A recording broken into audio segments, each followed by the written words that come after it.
Science fair projects take a good chunk of time to complete. And since we find ourselves with a bit more at-home time than we're used to, now is the perfect opportunity to do a science fair project. And today, I'm going to share with you 3 tips that can help you do just that.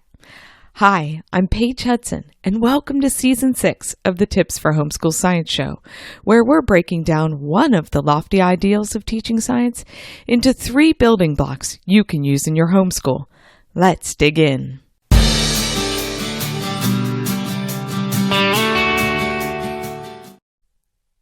I love to do a science fair project with my kiddos, and I love to see what other kids come up with for their science fair projects. It's amazing to see their brains working out those scientific problems. We've chatted about the science fair project before, so you guys know that I feel that it's important that every student has done at least one science fair project at some point in their educational journey. It's one of the best ways to experience a scientific method from start to finish. I usually have my kiddos do one in about 5th or 6th grade, and then if they're interested in science, I'll have them do a few more before they graduate.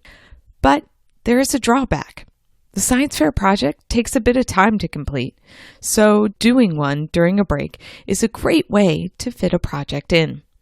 And right now, we find ourselves with a bit more spare time than we would like, which means it's a great opportunity for you to try out your first science fair project, or your second, or your third. But I digress. Let's get on to the tips. So tip number 1 is to follow the 8 steps. The science fair project can be a daunting proposition. Come up with a question and use an experiment to find the answer to your question. But the process should follow the logical progression of the scientific method. And when you break that project down into manageable chunks, it's a lot less daunting. So my husband and I have broken the process down into 8 steps, and we've done this based on our experience with the science fair project. Each step along the way has its own little mini task, so it becomes just a matter of putting one foot in front of the other. I have shared details about the 8 steps that we developed to complete a science fair project in the past. But basically, you choose a topic, you do some research, you formulate a hypothesis, you design an experiment, you do that experiment, you analyze the data you get, you create a board, and you give a presentation. Back in 2017, I did a whole series between episodes 28 and 29, and I will put a link to that science fair project series in the show notes. But if you don't want to listen and take notes, we actually have a whole book called The Science Fair Project, a step-by-step guide that will walk you through this process, complete with sheets for your students to do as they go through.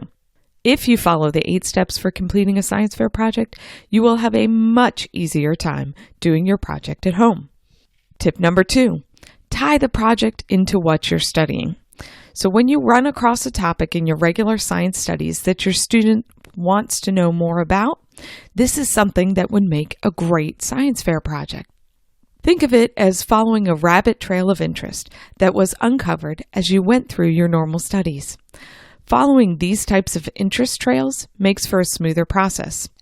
Your students will already have a bit of background knowledge since they are already studying the topics, which makes it easier to develop their question and to do the research. If you tie the science fair project into what you're currently studying, it will deepen the student's interest and make it easier to complete the science fair project at home. Tip number 3, do a video presentation. In these times of social distancing, a video presentation is really one of the few options you have for sharing the student's science fair project. But this tip was actually in my notes when we first came up with the idea for this season way back at the end of last year. Because not only is a video presentation a great way to have your students share their project with family that's out of state, but it's also great practice.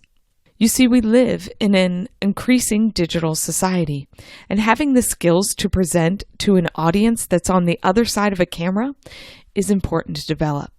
Plus, you can sneak in a bit of film editing practice as well. If you have your students do a video presentation, it will help them to share their science fair project even though they completed it at home. So, Use a bit of all that spare time you find yourself with to do a science fair project. Follow the 8 steps as you tie the project into what you are studying, and then wrap it all up with a video presentation. These 3 things will help you do a science fair project at home. Thanks for watching, and I hope you have a great time playing with science. If you want to learn more, go ahead and check out this video from Elemental Science.